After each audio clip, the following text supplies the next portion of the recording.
안녕하십니까 성도 여러분. 지난 한 주간 잘 지내셨습니까? 사랑합니다. 축복합니다. 오늘 우리가 함께 은혜 받을 말씀은 누가복음 19장 11절로 27절 말씀입니다. 좀 깁니다. 제가 봉독하겠습니다. 그들이 이 말씀을 듣고 있을 때에 비유를 더하여 말씀하시니 이는 자기가 예루살렘에 가까이 오셨고 그들은 하나님의 나라가 당장에 나타날 줄을 생각함이더라. 이르시되 어떤 귀인이 왕위를 받아가지고 오려고 먼 나라로 갈 때에 그 종 열을 불러 은화 10문화를 주며 이르되 내가 돌아올 때까지 장사하라 하니라.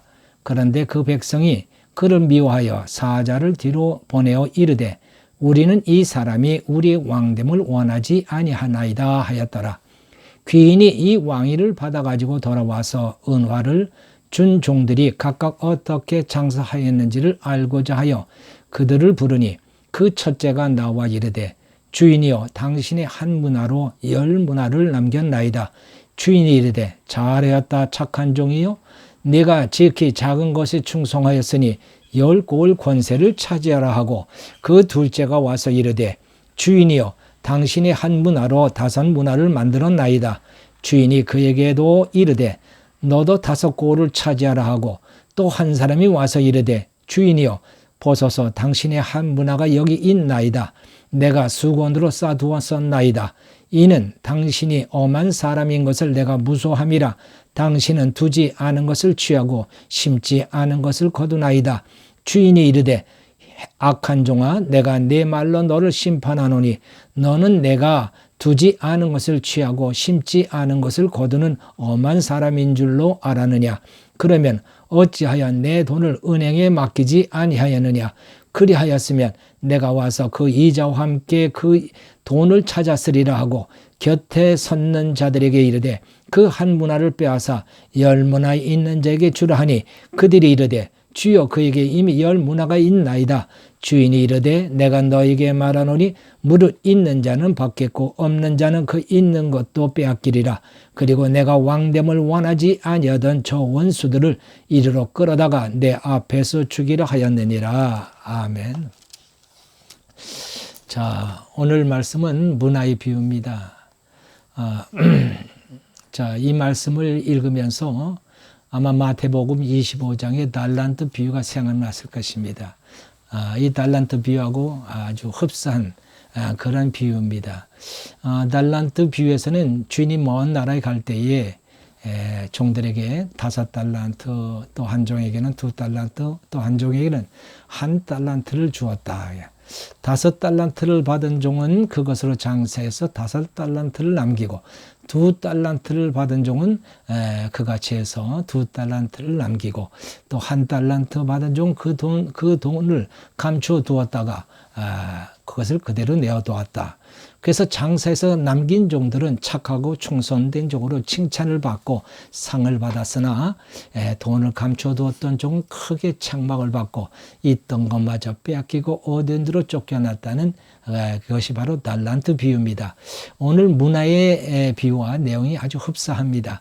마치 달란트만 문화로 바뀐 것으로 여겨질 만큼 내용이 비슷합니다. 그래서 어떤 주석가들은 예수님께서 한 가지 비유를 말씀하셨는데 마태는 그것을 달란트 비유로 기술했고 누가는 문화 비유로 기술했다고 주장하는 사람도 있습니다. 그러나 두 비유의 말씀을 깊이 살펴보면 두 비유는 서로 완전히 다른 비유인 것을 알 수가 있습니다. 달란트 비유는 예루살렘에 입성하신 다음에 설교하신 비유이고 문화 비유는 예루살렘 입성하기 전에 여리고를 지나면서 주신 말씀입니다. 달란트 비유는 재능을 따라 차별을 두고 달란트를 주었으나 문화 비유는 재능과 관계없이 공평하게 똑같이 한 문화씩을 나누어 주었습니다. 달란트 비유는 그 상이 주인의 즐거움에 참여하는 것이나 문화의 비유에서는 고를 다스리는 권세를 주었습니다. 달란트 비유에서는 종들에 관한 이야기만 있으나 문화 비유에서는 백성들에 대한 이야기도 포함되어 있습니다. 비슷해 보이지만 전혀 다른 말씀입니다. 예수님이 이 문화의 비유를 말씀하신 그 연유는 제자들의 생각 때문입니다. 11절에 보면은 예수님이 예루살렘에 가까이 왔을 때에 제자들은 당장에 하나님의 나라가 나타나 줄 걸로 생각을 했습니다. 로마군을 몰아내고 이스라엘의 해방을 가져올 것으로 생각한 것입니다. 이 제자들의 생각을 교정해 주시기 위해서 이 비유의 말씀을 하신 것입니다. 예수님이 이제 예루살렘에 들어가셔서 이제 십자가에서 죽게 될 것입니다. 그러면 저들은 크게 낙심하고 혼란에 빠지게 될 것입니다. 그것을 아신 예수님께서 그때를 대비해서 미리 이 말씀을 주신 것입니다. 자, 그럼 이 비유의 말씀을 한번 들어가 보겠습니다. 어떤 귀인이 왕위를 받아가지고 오려고 먼 나라로 갔다고 말씀합니다. 자, 여기 어떤 귀인은 누구를 말하는 것입니까? 예수님을 두고 하신 말씀입니다. 귀인이 왕위를 받아가지고 오려고 먼 나라로 가는 것처럼 예수님도 먼 나라로 갈 것입니다. 예수님께서 십자가에 못 박혀 죽으시고 3일 만에 부활하셔서 하늘로 승천하실 것입니다. 그리고 왕위를 받아가지고 다시 오실 것입니다. 이 말씀은 천사들을 데리고 예수님께서 왕권을 가지고 재림하실 것을 말씀하시는 것이죠. 예수님은 다시 심판주로 오실 것입니다. 처음 오신 예수님은 구원의 주로 오셨지만 이제 재림하실 예수님은 심판하시는 심판주로 오십니다. 하나님의 나라는 당장 나타난 것이 아니라 그때까지는 기다려야 하는 것입니다. 예수님께서 왕권을 가지고 재림하실 때 그때는 하나님의 나라가 보이는 나라로 임할 것입니다.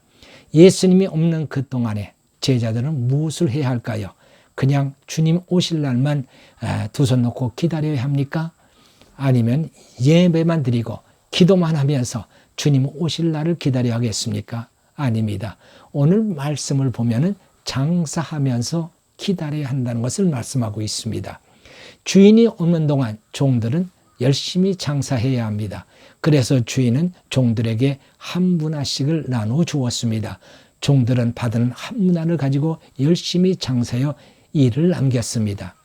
한 종은 10문화를 남겼고 한 종은 5문화를 남겼습니다. 주인이 왕이 되어 돌아오자 남긴 것을 주인에게 가지고 왔습니다.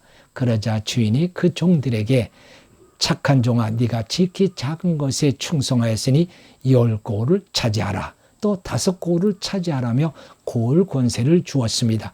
그 보상은 상상할 수 없을 만큼 엄청났습니다. 이제 주님이 왕권을 가지고 재림하시면 주님은 우리들이 어떻게 장사했는지를 알아보실 겁니다. 한 문화가 무엇일까를 생각해 보았습니다. 어떤 분은 여기에 나오는 단어들, 문화, 화폐단위죠. 장사, 남겼다, 돈, 은행, 이윤, 이자, 이런 것들 때문에 이런 것들이 경제적 용어 아니겠습니까? 그러니까는 이것을 경제적 가치로 생각해서 경영을 잘해서 부를 창출하여 하나님께 많이 남겨드리는 것이 하나님의 뜻이다. 이렇게 설명하는 사람이 있습니다. 이건 옳은 해석이 아닙니다. 이 말씀을 정확히 해석하려면 예수님이 이 비유를 어떤 의도를 가지고 말씀하셨는지를 생각해야 합니다. 예수님이 왜 이 비유를 주셨습니까? 하나님의 나라가 당장에 나타날 것으로 생각하는 제자들의 잘못된 생각을 고쳐주기 위해서 하신 말씀입니다. 결국 이 비유는 하나님의 나라를 설명하기 위한 것입니다. 그것은 장사를 잘해서 이윤을 많이 남겨 부자가 되라고 하시는 말씀이 아닙니다. 이 비유에 경제적 용어를 사용한 이유는 우리의 이해를 돕기 위한 수단이 되는 것입니다. 예수님께서 공중에 나는 새를 봐라 하는 비유로 말씀하신 말씀이 있습니다. 여기서 이 공중에 나는 새 할 때 그 공중에 나는 새가 주제가 아닙니다. 주제는 하나님의 돌보심입니다. 하나님의 돌보심을 설명하기 위해서 새가 비유로 사용된 것입니다. 오늘 본문의 귀인이 누구입니까? 예수 그리스도 우리 주님이십니다. 한 문화가 무엇인지 알려면 주님이 마지막 하늘나라로 떠나가시기 전에 우리에게 공평하게 나눠주신 것이 무엇인지를 생각해 보면 알 수가 있습니다. 그것이 무엇입니까? 복음입니다. 마가복음 16장 15절로 16절에서 이렇게 말씀합니다. 또 이르시되 너희는 온 천하에 다니며 만민에게 복음을 전파하라. 믿고 세례받는 자는 구원을 받을 것이요 믿지 않는 자는 정죄를 받으리라 말씀하셨습니다. 예수님께서 세상을 떠나시면서 제자들에게 공평하게 나눠주신 것은 바로 복음입니다. 우리나라 기독교 초기에는 교회마다 전도 부인이 있었습니다. 복음서와 기독교 서적을 가지고 나가서 장사하면서 복음을 전하는 사람들입니다. 그렇게 해서 한 영혼을 구원한 사람은 한 문화를 남긴 사람입니다. 10문화를 남긴 사람은 10사람의 영혼을 구원한 사람입니다. 왕권을 가지고 오시는 예수님은 장사를 잘해서 10문화를 남긴 사람에게는 10고울을 주시고 5문화를 남긴 사람에게는 5고울을 주신다고 했습니다. 주님이 주시는 상은 통치하는 권세입니다. 표창장이나 상금 수준이 아닙니다. 차원이 다르고 크기가 다릅니다. 또 한 사람이 있었습니다. 한 문화를 수건에 쌓아두었다가 가지고 난 사람입니다. 이 사람은 자기가 장사하지 않은 이유를 주인에게 떠넘깁니다. 당신은 우리가 장사하지 않아도 능히 더 많은 것을 취하고 거두는 사람입니다. 그러니까 주인이 그를 책망합니다. 너는 악하다. 네가 정말 주인의 말대로 이윤을 남길 생각이 있었다면 돈을 은행에 맡겼을 텐데 너는 애시당초 장사할 생각이 없었다. 그러므로 너는 내가 그 한 문화까지도 빼앗으리라. 그는 주인이 엄한 사람이라 무서워서 장사하지 않았다고 하지만 그가 장사하지 않은 진짜 이유는 다른 데 있었습니다. 그가 두려워했던 것은 엄한 주인이 아니라 그 나라 백성들이었던 것입니다. 백성들이 주인을 미웠기 때문입니다. 14절에 보면은 그 백성이 그를 미워하여 사자를 뒤로 보내어 이르되 우리는 이 사람이 우리의 왕됨을 원하지 아니하나이다. 백성들이 자기 주인을 미워한다는 것을 알고 있는 이 종은 세상에 나가서 장사하는 것을 두려워했던 것입니다. 오늘날도 예수님을 미워하는 사람들이 있습니다. 교회를 미워하고 기독교를 미워하는 사람들이 있습니다. 그것이 두려우면 장사 못합니다. 복음을 전할 수가 없는 것입니다. 세상 사람들이 예수님을 미워하고 기독교를 미워하는 것은 당연한 것입니다. 왜냐하면요, 예수님은 빛이시기 때문입니다. 세상은 어둠입니다. 어둠의 세력들, 악한 영들, 사단에 속한 사람들은 빛을 싫어하고 빛을 대적합니다. 2000년 전에 예수님을 미워해서 십자가에 못 박아 죽인 자들이 있었던 것처럼 지금도 예수님이 미워서 기독교를 배타시하고 교회를 음해하는 자들이 있습니다. 그러나 그것을 두려워해서는 안 됩니다. 우리들은 복음을 장사하는 종들입니다. 어둠에 묶여서 신음하고 있는 많은 영혼들을 생각해야 합니다. 저들을 위해서 예수님이 십자가에서 죽으셨습니다. 저들을 살리기 위해서 우리에게 복음을 주셨고 그리고 복음을 장사하라고 사명을 주셨습니다. 복음을 전하여 영혼을 살리는 착하고 충성된 종이 되어야 될 줄로 믿는 것입니다. 제가 신학교 다닐 때 우리 신약학을 가르치던 교수님이 그런 얘기를 한 것을 지금도 기억합니다. 그분은 이 말씀을 문자 그대로 믿는다는 것입니다. 이제 장차 예수님께서 왕권을 가지고 통치하시는 그날 여기 말씀처럼 복음을 장사한 제자들에게 정말 통치하는 권세를 주셔서 예수님과 함께 통치하는 날이 분명히 올 거라는 사실을 말씀해 주셨습니다. 그렇습니다. 여러분, 오늘 주신 말씀을 믿으시기 바랍니다. 여기 결국 수건에 쌓아두었다가 장사하지 못하고 그걸 그대로 내놓았던 한 문화를 맡았던 종, 그는 그가 갖고 있던 그 문화마저 결국 빼앗기고 맙니다. 여러분, 복음 장사, 말하자면 복음을 전하지 않을 삶을 살게 되면 결국 우리는 복음마저 잊어버리는 그와 같은 현실이 될지도 모른다는 사실을 생각해야 합니다.